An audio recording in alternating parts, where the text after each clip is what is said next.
Mark Nelson, Executive Director here at Cheshire TV, and welcome back to another episode of Ask Cheshire TV, starring me, Mark Nelson, Executive Director here at Cheshire TV, presenting to you once again, Ask Cheshire TV. I'm not going to do it a third time, I swear. I'm here in the studio with a very special guest, and I cannot wait, but I will. That's long enough. To introduce you to him, it is Nick Morton. Nick is an intern. He is a cooperative education student. He's very cooperative. He is a part-time staffer, and I think it is time for his moment to shine here on the air on Cheshire TV. Welcome to Ask Cheshire TV. Thanks for having me. You had no choice, but thanks for being polite and putting up with the charade. So I've been wanting to do this for a while now because we interview various people who are involved in the station at various levels, and you have been involved at various levels. Yes. And your story is the story of so many who've come before and who will follow in your size 9 footsteps. Am I right? Hopefully. Oh, good. Size 9? 9, yes. Ooh! 9.5, actually. Oh, Close. I used to be a 9. missed it by that much. I was 9 at one time. I was too, and then I became 10 after a year passed. So, so it's interesting. So you started here with us. How long ago? Your involvement? 3.5 to 4 years. It's all a blur now. It's always always been so long. Because it's been so much fun. It's been so much fun, yeah. He said it's it. a lot not of fun. me. He repeated it, but he said it. So you are currently. Tell us your status as a student in the local community. I am a senior at Keene High School. I don't have many classes. I have 3 classes. Really? My 4th class, I leave early and come here.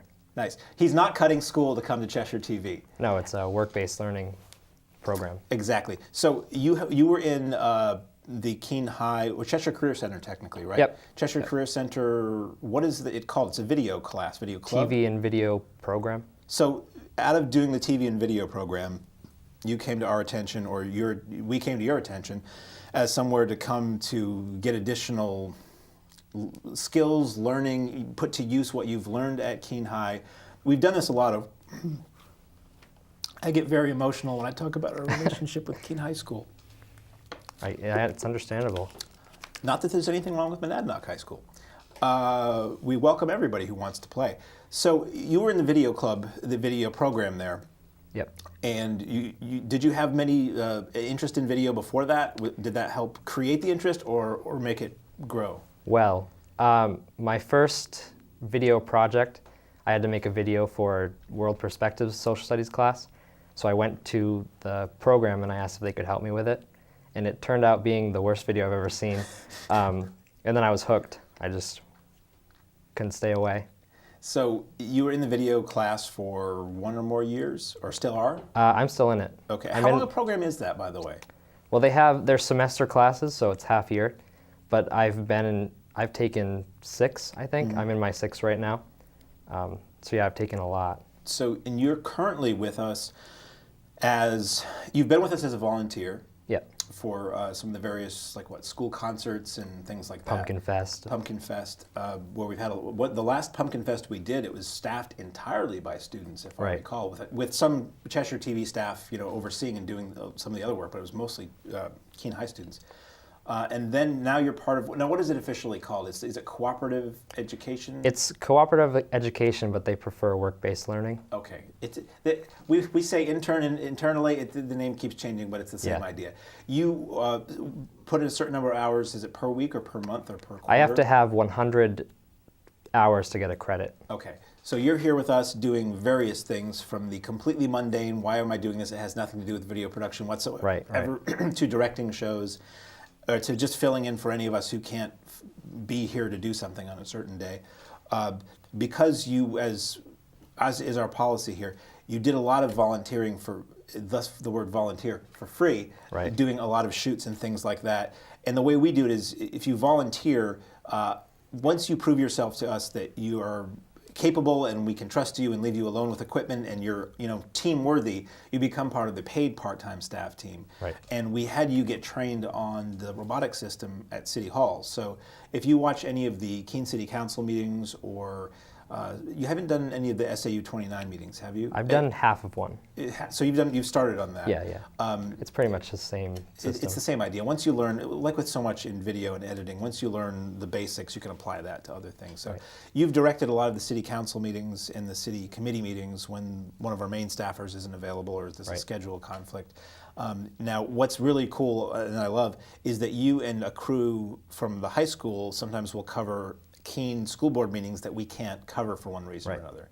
So have you done Monadnock as well, or just the Keene meetings? I've done Monadnock alone, but it wasn't with my crew. Okay, so this is what we really hope that this organization will build up more of is people in the community who are checked out on our equipment, and we trust the work, and they can go out and be a crew for us, so that when we have one or maybe even two of our teams elsewhere, more in the community can get covered. So you cover the Keene Board of Education Committee meetings that kind of, think of it as they go on tour. They go from school to school and do these meetings. So how big is the crew that you do that with? It's usually 5 people. It's a pretty good sized crew, yeah, actually. Nice crew. That's more than we usually get for most of the meetings that we try to do. So you have 5 people, you go out, you have your own TV in a box set up that's the schools. And honestly, and it's not just because the man is next to me on TV right now, where you have gotten to with the quality level of those meetings that you give us, they don't look that different from the ones that we do. And that to me is great. It's not like a camera zoomed out full wide in the back of the room with an onboard microphone. It's not like this shocking difference in video quality. They look pretty similar to what we do. Not that we don't want that on the station. No, good point. We get that sometimes. We'll air anything. We'll take what we can get.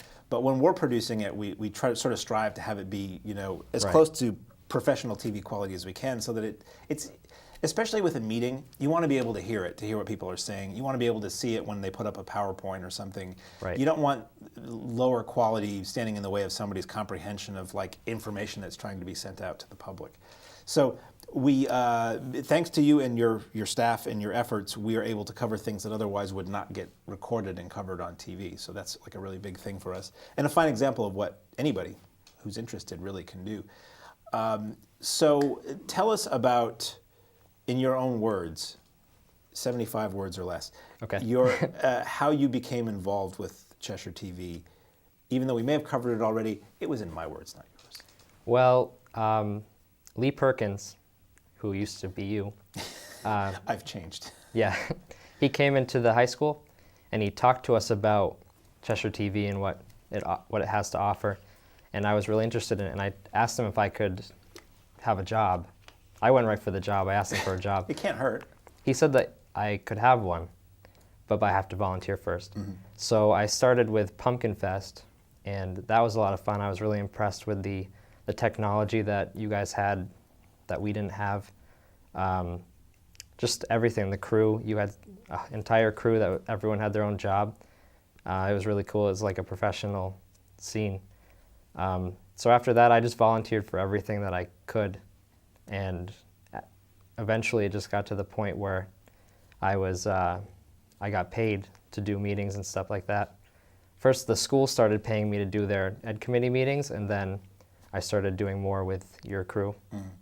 And those are, really, it's a lifesaver, because currently we have our 2 full-time staff members are the only people who know how to do those robotic meetings, until you and Charlie came along, and we trained you guys, and that's just a huge thing for us. Like if one of those guys is sick, or more often than not, we just get requests to do so many things that we really want to cover that are important, that you need to be able to have enough people to spread around. So the hope is that, and what stinks for us is we get somebody who's really good, who comes in from the high school, and we're like, great, they're dynamite, they're going to go places with this organization. What? They're graduating in 4 weeks. Off at college. So I always ask anybody who starts who's good, I'm like, what year are you in school? And I always get disappointed because it's always, I'm a junior. I'm like, damn it, we only have you for a year. So we will soon need to retrain somebody new after this summer to be able to do these robotic meetings, so that we again have a spare tire is such an ugly word, but so that we have a spare person who can fill in when these crunch times come, because I don't know that I'm smart enough to do it, frankly. How difficult have you found doing those robotic meetings? Because it's more or less one-man band for those. Well, it was a little weird at first because I'm not used to picking shots and directing, but after you get into the flow and you know the order that people talk, because they usually talk in the same order for motions and things, you just kind of learn the rhythm, and then you can go with the flow. What would you say you enjoy most? And it does. You don't have to say talking to me. Okay. What is it that you enjoy most here as a task or thing that you do regularly or on occasion? That's a tough question. I really like doing shows in the studio here. I mean, I do my own show. That's a lot of fun. I like producing the shows. I like to take the TV in the box and go do my own projects like Keene Top Chef and preschool graduation, etc. So you enjoy the putting on of a show, Right. the live production, I guess you'd call that. I work best under pressure, and I like that feeling. It's good to have somebody who enjoys that here. I'm not saying we don't, but it's something you find yourself having to do from time to time, especially when it's a show that's live and it's 0 hour and something goes wrong and you need to fix it on the fly. It's not like film where you can just do it over and over. You take your if time you miss to do it, yeah, you're screwed. And the shows that we do in the studio are done more or less as though they're live. I mean, Right. This show's a slightly different. We do a little post-production on this show, but most shows, we hit record, somebody does the entire thing until it's over. We don't stop for anything unless the power goes out. Right. And then we hit stop and the show's finished. So this might as well be live TV as far as anybody in this space is concerned. So tell us a little about the show that you do. Because, I mean, eventually I'd like to sit down on the set of the show and talk to you guys about it. Right. But just in terms of talking to you as a person, tell me what it is, how it started, and what's involved with that. Well, one of my co-hosts, Bo, he works at the radio station, and sometimes I go there when he does his tracking and stuff. And we turn on the microphones and put on our headsets, and we were having a conversation. And I said, "This is pretty good. We should start a show." It's like a podcast. Mm-hmm. So I got some of those. They don't really do anything. They're not really serving a purpose. They're more for looks. But the, what do you call those? Scissor. Oh, it's like a mic. Yeah. It's like a mic stand, but it's a mic stand. And they make great walnut crushers too. If you yeah. build And we hang the microphones from them, so it looks like we're at a radio station. And I mix it right there while we're doing it, and I recorded the cameras and I edit it afterwards. So it looks like it's live switch, but it's edited afterwards. And that's an option for people here if they want to. It's Yeah. We use Premiere Pro as an editing program, and you can put multiple video tracks. You sync them. How does that? I've never done it actually. I need to. Do you manually sync them up to a sync point? Well, they have a cool feature. You can synchronize by audio. Like if you do a clap at the beginning, it will take all of the audio tracks and it will line them up. That's automatically? Why. Yeah. Ooh, that's nice. So when I record, I have my main record, which is our good audio, but I leave the scratch audio up on the cameras. That way it has something to click into place. Smart. Now, do you take that show and turn it into an actual podcast as well? Well, we don't do just the audio. It's just the show. So I was briefly recording a podcast here with some friends, and we were just doing it as an audio podcast because it was like, well, I have a studio at my fingertips and all the equipment I would want. Why are we going to somebody's house? And then I realized we're surrounded by cameras that can be turned on. So we started recording it and doing both. So I didn't know if you also put out an audio podcast or it's just a video show currently. Right. And that airs Monday nights at 10. Mondays at 10. It's a late night show because there's the potential for colorful language. Yeah. Have you ever crossed into colorful language? I haven't. A few times my co-hosts have. Which is totally cool on the channel. It just fine. airs after a certain hour. If We you have want to a do disclaimer, so we can do whatever we want. You really can do whatever you want. Anything we want. Yeah. I mean, having elephants, juggle rhinoceroses in here is a little difficult due to the height clearance, but pretty much anything else, it's doable. No high dives. So what time? Oh, we're good. How are you? So we recently awarded a scholarship here. Right. You may have heard about that. No. Yeah. Should I tell you more? Enlighten me. I'm going to tell. Let's all just join in, shall we? Okay. So we have had the last few years the Cheshire TV Scholarship.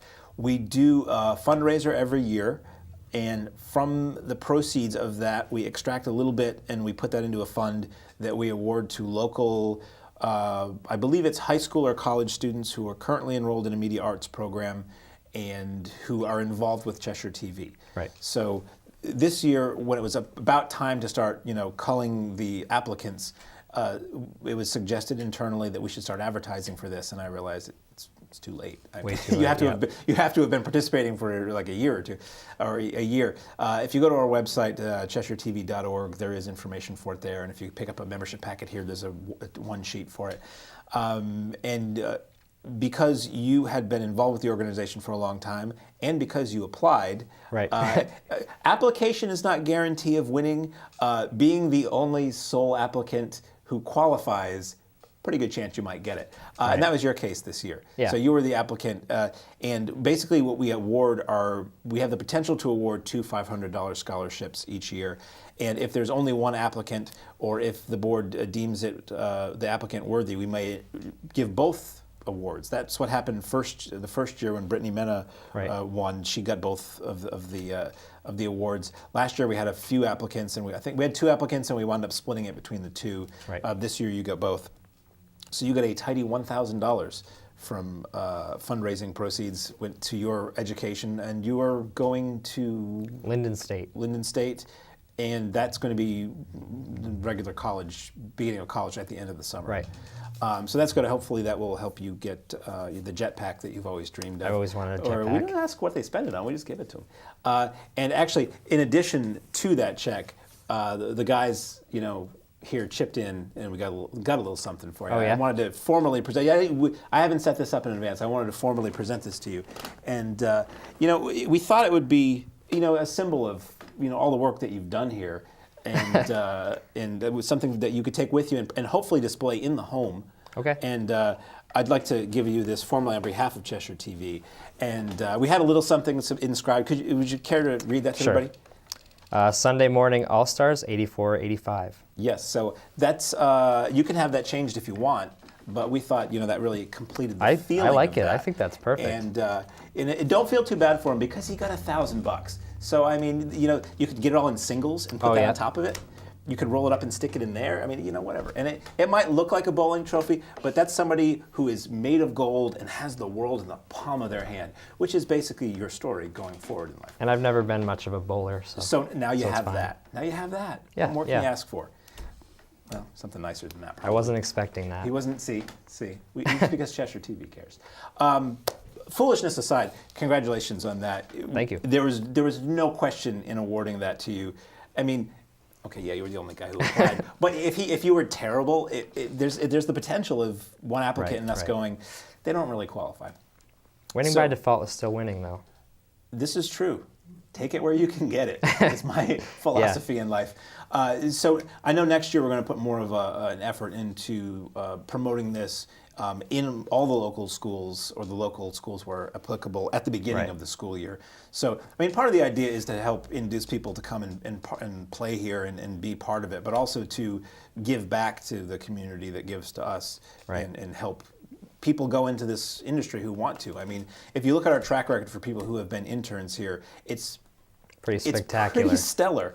A former Nick who was in this position he was working on the HBO's Game of Thrones live tour that was going around recently, and he works on concert tours. And he was a high school kid who was interested in video, who interned here and volunteered here for his high school years, and now he's literally touring the world doing high-end video production. Right. And the person who was in right before him is involved with. He actually came back and helped build the video studio at Keene Middle School. He's touring the world with his production company. Everybody has done real well who's come through here, so it's a point of pride for us. So you are the person who, more often than not, is in the director's chair for certain shows that we do here. We just finished taping Cinemaniacs. This is a portion of the Cinemaniacs set we're still sitting on here, and you were flying solo on that show. For the first time. Was it the first time? Yeah. And that show can be tricky. We can give you bad cues. The clips can go freaky. And there was only one time anything was a delay, and there was no badness. So we were. Tom was talking. Because Tom was talking. Well, we're good at blabbing, as you might be able to tell. And you do a lot of various things here. Like, you'll set up the studio before a show. You'll take the studio apart. You'll set up the cameras. You'll set up. I mean, as a matter of fact, you're directing the show right now. I am, yes. And an admirable job. And it's as if that weren't enough, you're running a camera as we speak. Right. And we greatly appreciate the effort that you put in the multifaceted, multi-textual stuff that you do. So what advice would you have for any youths who are interested potentially, or maybe even not interested? What would you tell them if somebody asked you, what do you do at that weird place next to the library that has no sign on the building? Definitely get involved, do everything that you can do, take advantage of every opportunity. If you're not dedicated, then you won't get anywhere. That is true. Showing up is a large part of success, but also working hard is an even larger part of that success. And when I have somebody come in as an intern, and some of the earliest things we might have you do is emptying the trash or organizing papers or stapling things. I've been there. It stinks. It seems like a waste of time. Why am I doing this? But it really is. Show us you can do that well, and we're going to take it to the next level, the next level, the next level. And let us say that not every intern we've ever had we were comfortable with giving the keys to, or having direct shows, or do things at City Hall. And it's the determination that you've had, and the wanting to do more, and the wanting to be given more responsibility, and proving that you can do it, that lets you keep going. And then it's a little public access station in a not terribly well-known town in a corner of New Hampshire. But if somebody calls me after you've left here to ask how good a job did he do, I can say, well, we did a fantastic job, and that's going to mean something down the line, I think. That's pretty much all I had on my mental list of questions. Was there anything, did you want to talk about Star Wars for 7.5 minutes? I mean, I definitely would, but I don't know if this is the time or the place. Is it not always the time or place? I don't know. We can do whatever we want. The new movie? Public Excited? access. Not excited? I'm very excited. Okay, good. We're going to leave it at that. Tune in next week. Actually, we may have you, if you're around when the new movie comes out, we may have you come on as like an expert witness on Cinemaniacs. And, that'd be cool. Chit-chat about that. See, there's no ageism here. I will drive home from college to do that. See, man would travel for it. So I will wrap up this program now. I thank you for joining us and taking time out of your schedule. I mean, we kind of mostly told him he had to do it, but he didn't say no. He didn't leave. He put the nice shirt on. I'm interning right now, so I have to do so he's what on you the tell clock. me. He's good.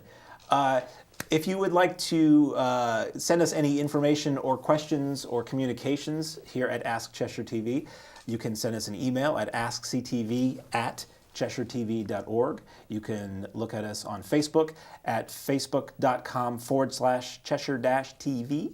You can send us a letter at P.O. Box 903, Keene, New Hampshire, 03431. Our physical address currently is 76 Winter Street, which is right next to the library, Keene, New Hampshire, 03431.